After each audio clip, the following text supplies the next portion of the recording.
This is my third video lesson for Unit 11. In this lesson, we'll be analyzing solubility curves in Table G of the reference table. Here we have Table G. It shows 10 solubility curves for 10 substances. The x-axis of Table G is temperature, so using the relationship between solubility and temperature, figure out which of these 10 substances is showing a gas. For a gas, the relationship between solubility and temperature is an indirect one. So looking at Table G, there's only 3 curves that show this trend. That is HCl, NH3, and SO2. On Table G, these 3 substances have a negative slope. The other 7 substances have a positive slope, so they are solids. Learning target. At the end of the lesson, I'll be able to analyze solubility curves of various substances on Table G. Homework be number 3, which be a Junipod based on this lesson. There will be a quiz Junipod on PowerPoints 1, 2, and 3. In the first task, we're going to analyze a solubility curve. This is showing a solubility curve of one substance. On the x-axis is temperature, and on the y-axis is the amount of solute dissolved in 100 grams of water. Here we have 3 points on the graph. These points represent different solutions of the same substance. It is just 3 different cases. So is the solute a solid or a gas?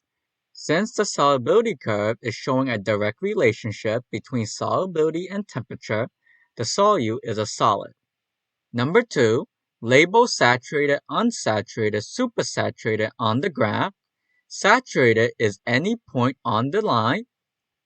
Supersaturated is any point above the line.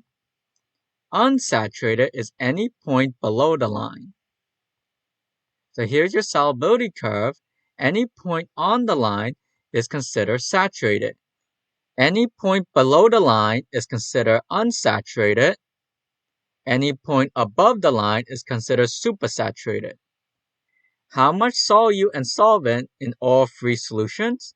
So if we look at the graph, we have 3 solutions: circle, triangle, and square. Let's look at circle first. How much solute? If you look on the y-axis, it is 30 grams of solute and 100 grams of solvent. The title on the y-axis tells you that the solvent is 100 grams of water. For the triangle, the solution has 20 grams of solute dissolved, and the solvent is 100 grams of water. For the square, you have 40 grams of solute dissolved in the solution and 100 grams of solute. Number 4, which is the most concentrated solution? By looking at these 3 solutions, it is the square. Why? Because it has the most amount of solute dissolved in the solvent. Number 5, how many grams of solute can be dissolved at 80 degrees Celsius? Whenever you see this terminology, can be dissolved, this means can be saturated. How many grams of solute can be saturated at 80 degrees Celsius? So when something is saturated on a solubility curve, it is on the line. So at 80 degrees Celsius, you go up until you reach the line. Then you check the y-axis. It is 50 grams. 50 grams is the amount of solute that can be dissolved. 50 grams is the maximum because when a solution is saturated, it cannot dissolve anymore. Number 6, if the supersaturated solution, which is the circle, crystallizes, how much solid will form? The first step is to figure out how much solute is dissolved in a supersaturated solution. If you look at the graph, on the y-axis, it is 30 grams of solute. When a supersaturated solution crystallizes, it becomes saturated. So at the same temperature, we're going to go down until we reach the line.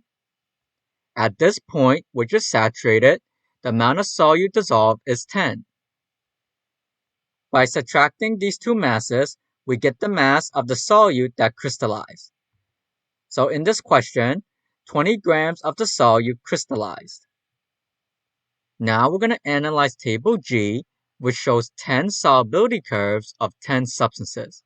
A solubility curve shows how much solute is needed to saturate a solution at a given temperature.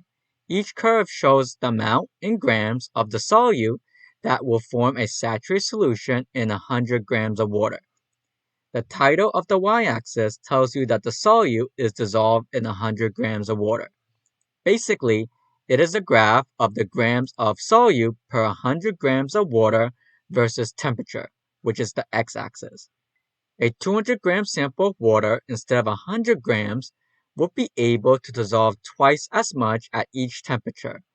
A 50-gram sample of water instead of 100 grams would be able to dissolve half as much solute. A steeper slope reflects more of an effect on solubility as temperature increases. How many solids on Table G? There are 7. On the Regents exam, there are 4 scenarios of Table G that you must know how to do. The first scenario is identifying saturated, unsaturated, and supersaturated. The second scenario is identifying the solubility of a substance at a certain temperature. The third scenario is the precipitation of crystals in a supersaturated solution. And the fourth scenario is involving 50 grams or 200 grams of water instead of 100 grams. We will cover each of the scenarios. The first scenario is identifying whether the solution is saturated, unsaturated, or supersaturated. Question 1. 30 grams of KClO3 are dissolved in 100 grams of water at 50 degrees Celsius. Is the solution unsaturated, saturated, or supersaturated? The first step on Table G is to identify KCl3. It's over here. It is this curve, highlighted blue. The next step is to plot the solution on the graph.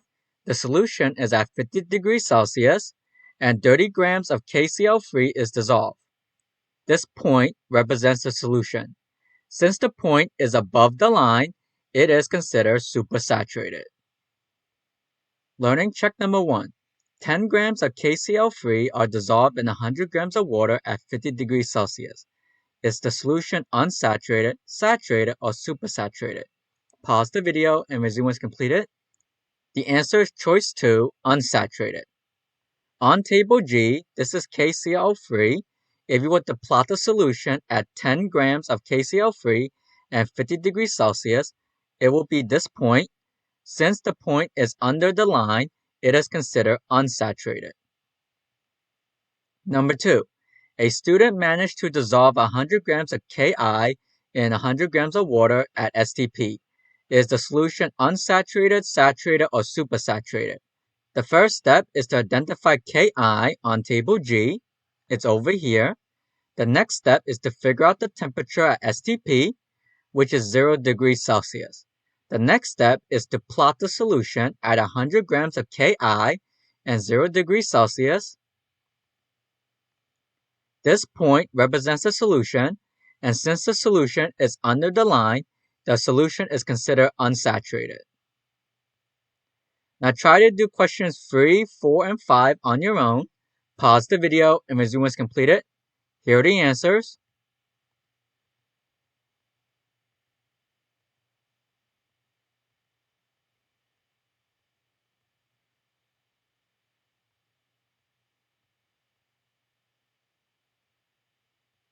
For the second scenario, we'll be identifying the solubility of a substance at a certain temperature. Question 1. What is the solubility of NaNO3 at 20 degrees Celsius? Whenever the question asks about solubility of a substance at a certain temperature, you're looking for saturation, which means how much of the substance can you dissolve at that temperature. The next step is to identify the substance on Table G. NaNO3 is over here. At 20 degrees Celsius, NaNO3 is saturated when 88 grams is dissolved. At 60 degrees Celsius, which is over here, NaNO3 is saturated when 125 grams is dissolved in water. Learning check number 2. What is the solubility of NaNO3 at 40 degrees Celsius in 100 grams of water? Pause the video and resume when completed. The answer is choice 4, 105 grams. At 40 degrees Celsius, NaNO3 will be saturated when 105 grams is dissolved. Question 2. At what temperature do NaNO3 and KNO3 have the same temperature? The first step is to identify NaNO3 and KNO3 on Table G. As you can see, Both curves intersect here at 70 degrees Celsius. Try to do questions 3 to 6 on your own. Pause the video and resume once you see the answers. Here are the answers.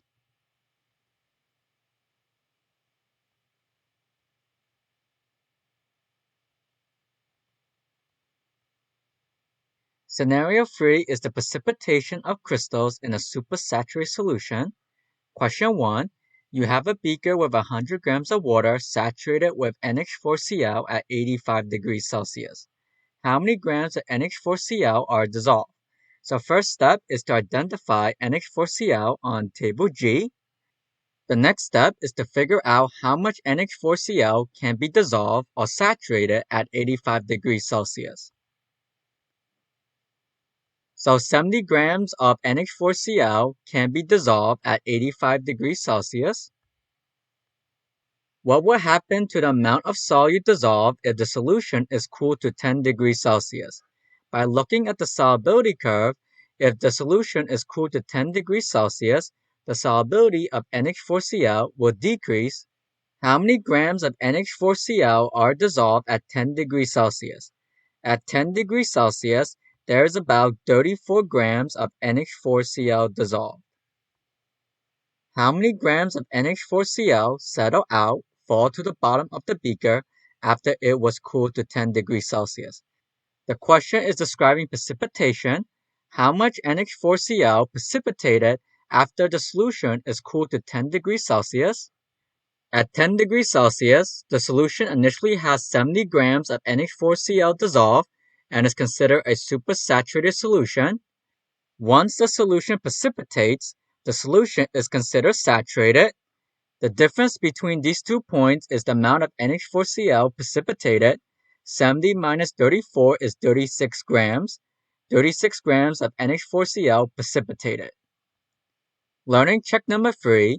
A saturated solution of NH4Cl is prepared at 65 degrees Celsius using 100 grams of water. As this solution is cooled to 25 degrees Celsius, NH4Cl precipitates settle out of the solution. The resulting solution is saturated. How many grams of NH4Cl settle out of the original solution? Pause the video and resume once completed. So using table G, the answer is choice 2, 20 grams. Try to do questions 2 and 3 on your own. Pause the video and resume once you want to see the answers. Here are the answers.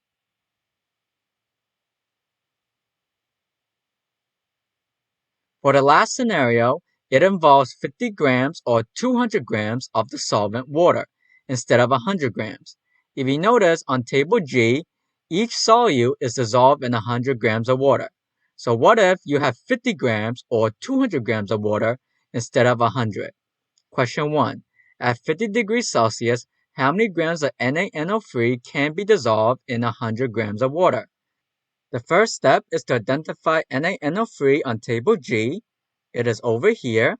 At 100 grams of water and at 50 degrees Celsius, you can dissolve about 115 grams of NaNO3. So let's say you have 200 grams of water. Do you expect to dissolve more solute or less solute? Since we have 200 grams of water, you expect to dissolve more. How much more? We set up a proportion. We know 100 grams of water can dissolve 115 grams of the solute. So if we have 200 grams of water, we can dissolve twice as much. If there's 50 grams of water, you can dissolve half as much. You can see this by setting up a proportion. You can dissolve 57.5 grams. Learning check number 4.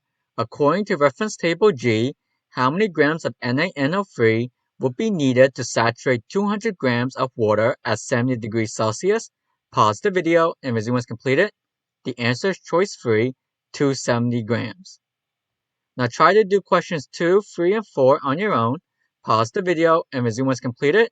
Here are the answers.